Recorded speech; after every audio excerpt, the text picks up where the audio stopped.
Okay, so listen. You clicked on the title, Sony a7R II. For all my photography folks, a lot of people have been asking about this camera, so I'm gonna see if it's worth it, because a lot of people are saying, is the camera worth it? How is it doing against its competitors? So what I'm gonna do is I'm gonna run down a little bit of the basics of the camera, and then if you guys are more interested in the actual camera, you guys do a little more research for yourselves, and then I'm gonna answer the top 3 frequently asked questions about the Sony itself. So let's get it done. Before we get started, if you are new to this channel, welcome. My name is Tiger. I'm a photographer. I do vlogs. I do not reviews, but sit down talks. So my channel right now is consistently made out of weekly visuals, which is every week I try to do like some kind of visual for you guys where you guys can join me in my day and we can just have some fun. And sit downs is something similar to this, but I'm gonna count this as a weekly visual because the Sony.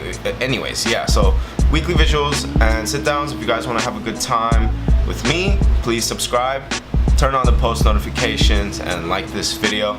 I would really appreciate that. So the Sony a7R II is a mirrorless full frame camera with a 35mm sensor frame, and it's been growing a lot in the photography community ever since like 2 years ago because it's such a strong camera. It has 4K video quality, like up to 4K. Like you can do up to 4K. The craziest thing is you can go from ISO 50 to 102,400 to the 5th power ISO, according to the Sony website. Now the number of pixels when you shoot full frame raw that is effective would be around 42 to 42.4 megapixels. So you're getting a ton of detail, like an insane amount of detail. Even the things that are out of focus will have detail in it. According to the actual Sony website, you will have the battery life depends on approximately 200 to 290 shots if you're shooting through the viewfinder, and 340 shots if you're shooting through the actual LED screen right here. I don't know if y'all can see this LED screen right here. So yeah, 290 shots approximately through the viewfinder, and 340 shots approximately through the LED screen.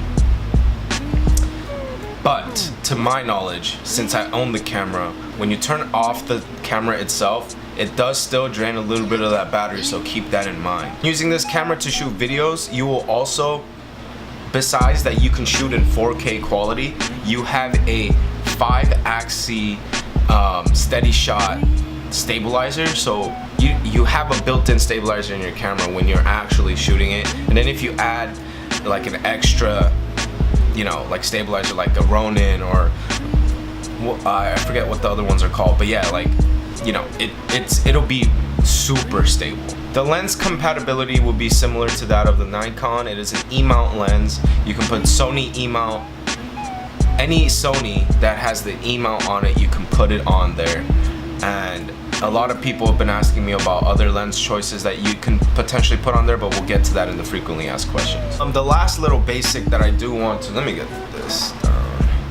The last little basic information that I do want to put out there is the Sony itself has so many different options inside its menu, such as zebra, focusing, like optimality, I think that's what it's called. It's like when you're on manual focus and you focus, it'll show white dots, like it'll highlight in white what is in focus, and whatever's not in white is out of focus. And if you use zebra, like certain spots of the zebra is in focus and certain is not. So that's really helpful. There's a lot of other options and settings that you could configure on this Sony that'll help you out in your photography adventure. So yeah, that is also something to think about. Okay, that was the basic specifications and features of the Sony a7R II. It's a great camera. To be like, with all the specifications that I've listed, it is a very, very good camera. I've been using it and it's a very good camera. I've been saying this. Also, very important notice, I am not sponsored by Sony. I really wish, but I am not sponsored by Sony, so please don't think I'm doing this based on a biased Sony opinion or anything like that. Okay, so let's talk about the frequently asked questions. The very first frequently asked question, surprisingly, is how do you get a Canon lens onto a Sony battery? So a Sony battery, my bad, a body. If you guys can see right here, I have a Metabones equipped to the A7R2. The Metabones you can buy it at any like Sammy's, Freestyle, something like that. Any photography store should carry it. What the Metabones does is it connects the E-mount. It connects to the E-mount, and then it connects to a Canon mount, which is either EF, or if you're trying to do other Nikon lenses that don't potentially fit on the Sony, then you could also do that. The Metabones is very useful when it comes to when you want to use a wider range of lenses. Metabones easily makes the Sony A7R2 the first, well, not the first, but a very good mirrorless camera that can equip so many different lenses just with the power of a Metabone. Okay, so the second frequently asked question is, how does it compete with the other full frame models? So its competitor right now would be probably the Mark IV of Canon and the D8, sorry, I'm not too knowledgeable on Nikon, so it's like the D8, one second, I'm gonna look this up.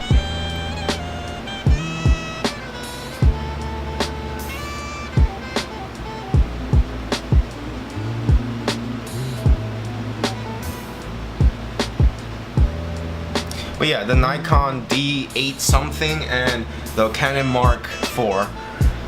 How does it compete against those two full frame bodies? Now I know the Mark IV, I completely always put it out to the side because it only has 25 megapixels that are effective in the raw image, and the Sony has 42 point something.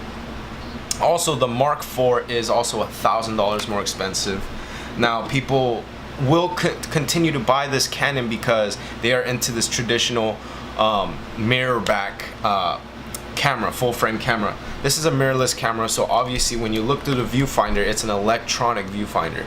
You are not looking into a prism that goes into the mirror and it's showing you a mirror reflection of what the camera sees. It is an electronic viewfinder. So this also compares to the Nikon because the Nikon is also a mirror back camera.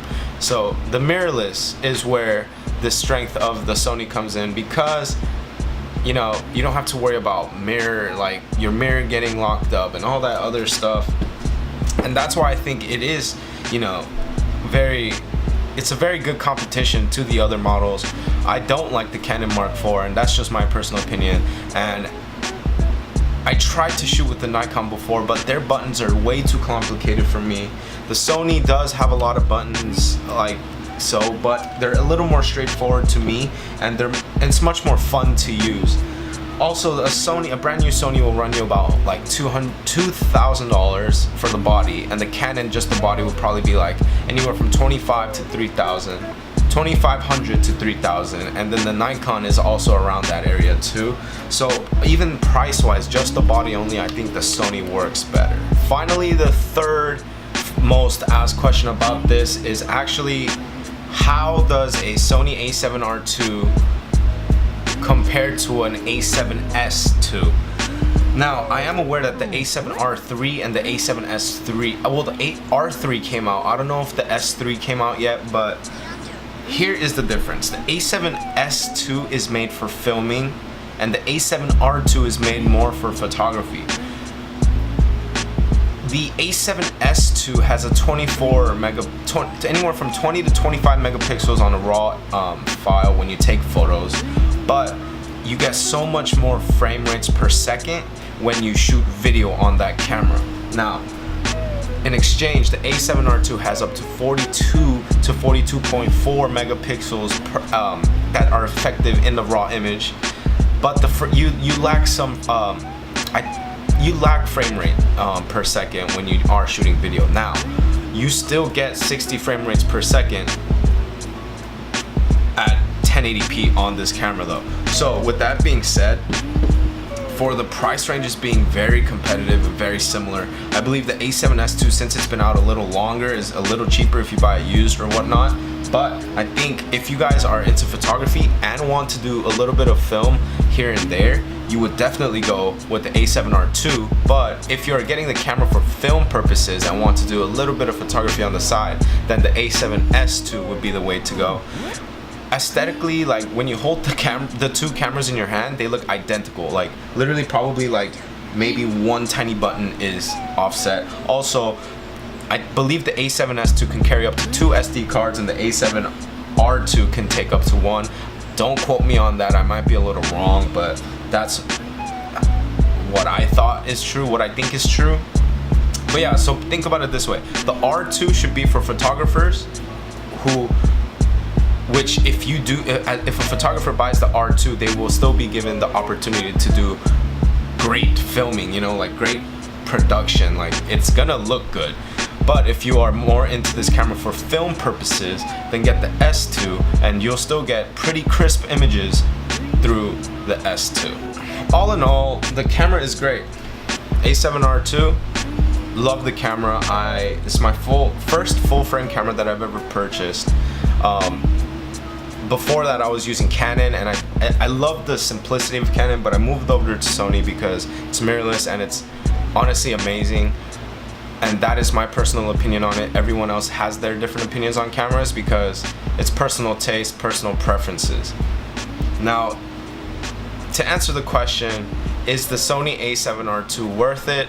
In my opinion, for its money and for what it can accomplish, and I didn't even cover the whole camera, I think it is worth it. So if you are able to rent this camera out before you can buy it, I would highly recommend it, because with any camera or any equipment, you should always, if you have the ability to rent it out and try it out before you actually buy it, that'll always give you a better run for your money. But yeah, thank you guys for tuning in today. That was the Sony A7R II. You know what I'm saying? Worth it. And I'll see you guys in the next one.